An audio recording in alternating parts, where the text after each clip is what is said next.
but they're not taking the opportunities. The ball's going in, it's going back to the centre-backs, it's going wide, and then they're setting the traps, like Keek said at half-time, where you can use a touchline almost as a teammate and get him into a real condensed space and make it difficult for him. For me, that ball's got to go into a number 6 on the half-turn, and even sometimes, first time, you can whip it around the corner into number 10, into Jack Grealish. You watch that system fall apart once England hit 2 or 3 of those passes, because all of a sudden the centre-backs are saying to the 2 number 6s, you got to stay back here and help me, because I got to centre forward, and there's a big space here, so don't go so much. All of a sudden, their game plan falls apart. But they were allowed to implement it, and they were allowed to implement it for the full entirety of the game, and it was very, very effective. Do you think, like, opposition look at England now? You can go back to, I remember the 2018 World Cup in the semi-final, and how Croatia got hold of the game midfield. Modric was, and the English press were sort of, we just don't have it. That sort of player gets the ball and dominates it there.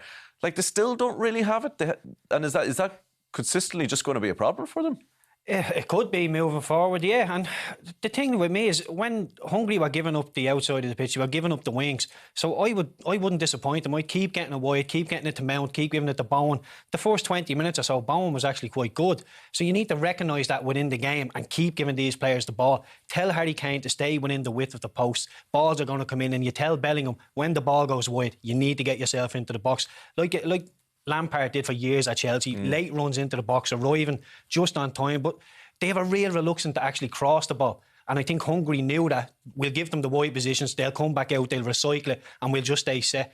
And Hungary didn't even have to work that hard in their press, because they were just moving from side to side.